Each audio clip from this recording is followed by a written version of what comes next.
What's up, YouTube? Yuta here, back in the woods again, doing a little foraging, doing a little cooking today. We're going back in the valley looking for Brazilian peppercorn today. It's a pink peppercorn. It grows invasively here in Hawaii. We're gonna grab some of it, mash it up, put it in a mason jar for the rest of the year so I can use it in my cooking. We got a ribeye steak from Molokai. We're gonna cook it up in salt, pepper, with the foraged pepper. Stay tuned.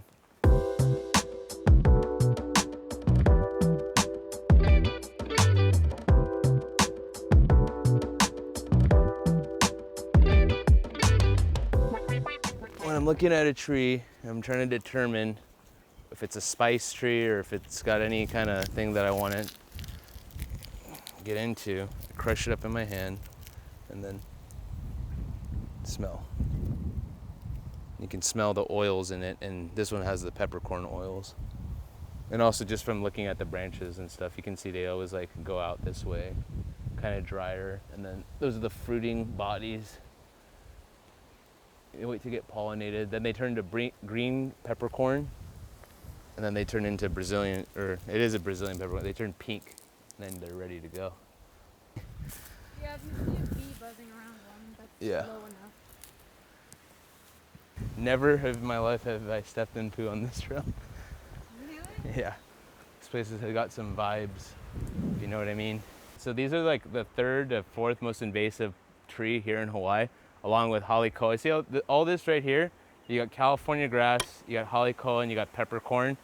This is like lowland brush, like waste. It's basically like destroys the nutrients in the soil, and it steals it all and goes into these guys, which is really not good because other native Hawaiian plants, they gotta fight and compete with all this, and it's basically impossible because these have such a natural ability to live. Just genetically, peppercorn like this, Christmas berry, is it takes over. It's all over Mexico, Brazil, Portugal, Turkey, different places, and it does the same problem that it does here in Hawaii. The bees love it though, because they got a lot of really good sweet pollen. So that's another part that like just spreads it, and the birds too. So you got minor birds will be eating this stuff, pooping it out all over the forest and just making it really widespread. So this is the fruiting body right here. This is basically after it's been pollinated, it circles up the flower. Once it circles up, it turns light green, turns into basically a green peppercorn. You can just eat them raw. They have like a nice light flavor. It smells like peppercorn. And then they eventually turn pink, and then that's when they're ready to go. When the peppercorns are ready, they'll turn red, pinkish, and then they'll start breaking their husk, and that berry in the inside, that's what you want. That's the aromatic peppercorn part of it. It's a lot different than regular peppercorn.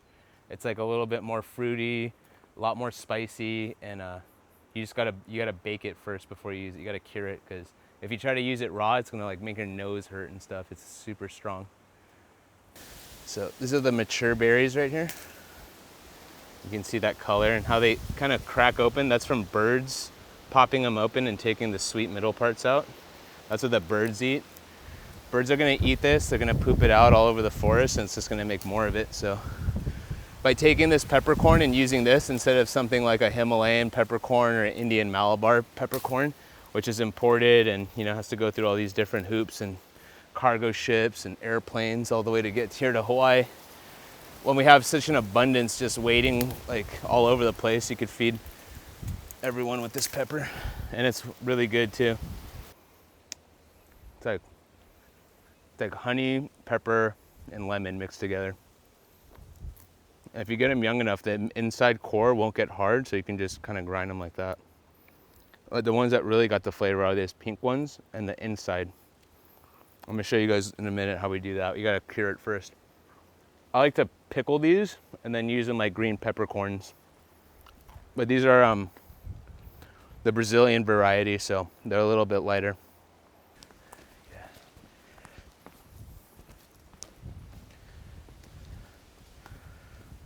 I was going to ask you about that. Yeah, so these are Jamaican vervain.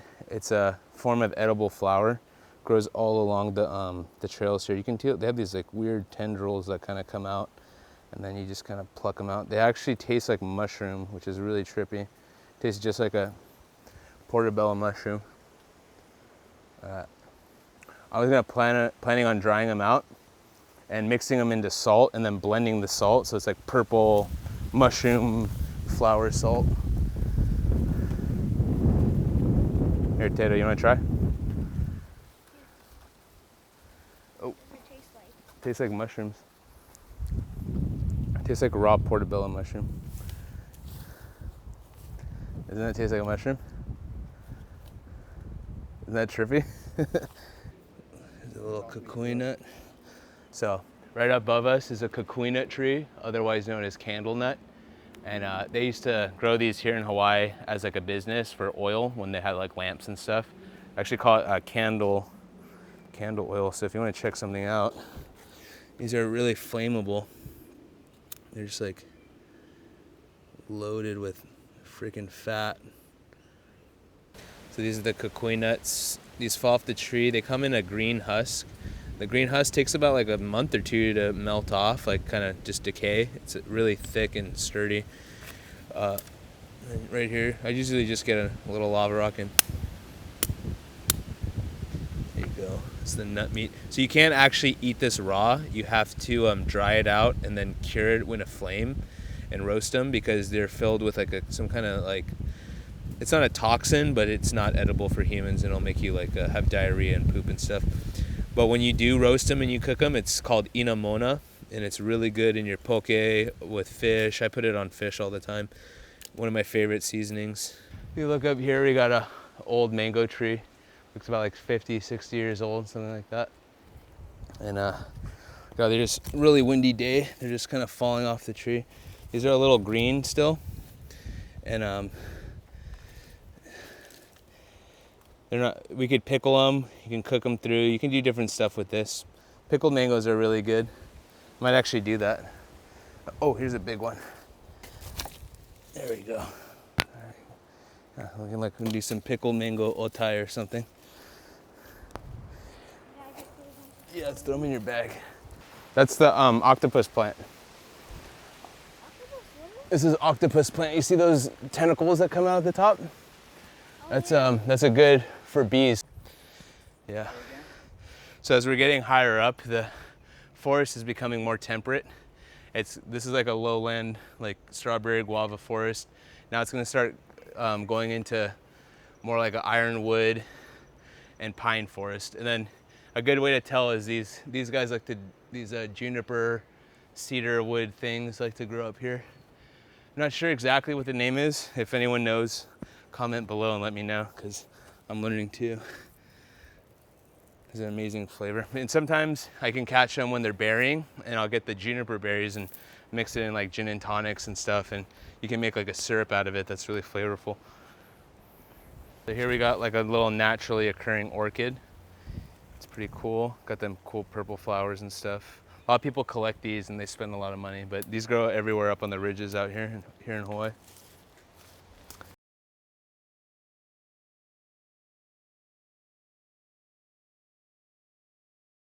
So we're just getting the fire started right now, using whatever kind of brushwood. We're gonna be not smoking anything today, so it doesn't really matter what kind of wood we're using.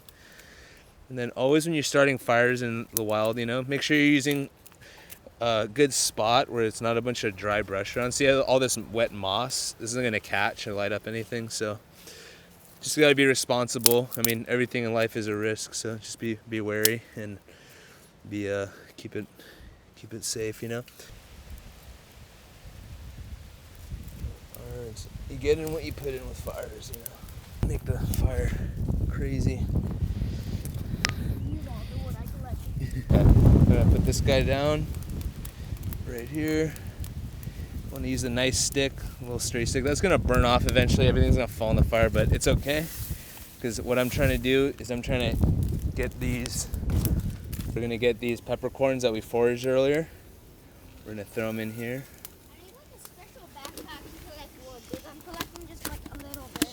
So we're putting the peppercorns right here. I'm gonna dry them out. We're gonna kind of cure them a little bit, light cure.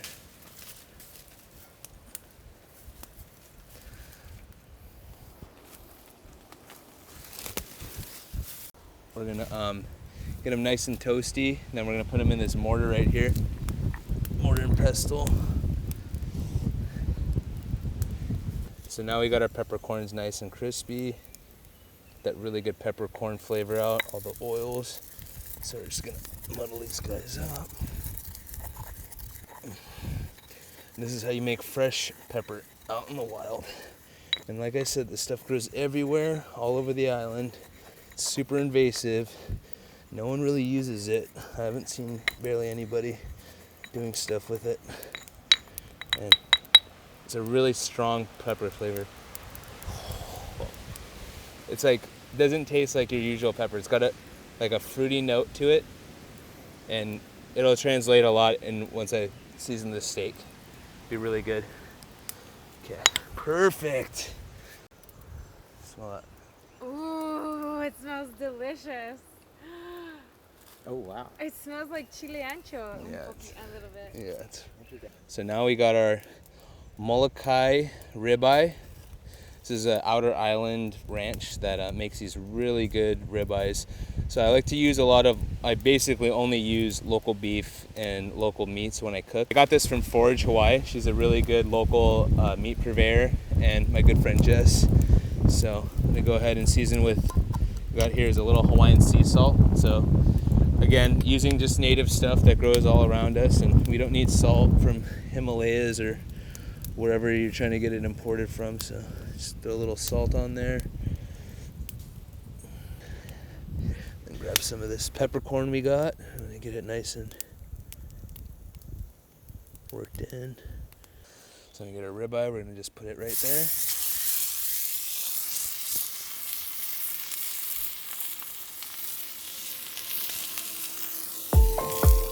I'm gonna just check the sear that we got going. Nice. Oh, we're gonna use them next time, so we'll be back. See that nice yellow fat right there?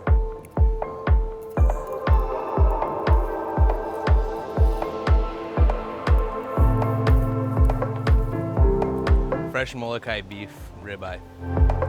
Awesome. And check the link in the description for Forage Hawaii. Best meats in Hawaii. Check it out. So we're gonna go ahead and sample this little steak out. How's this little mustard seed my friend got from France? Let's see how it is.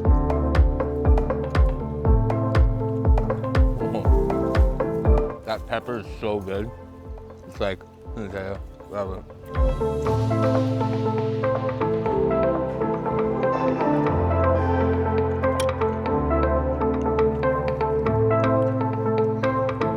See that nice crust, nice medium. That's the pepper that we got.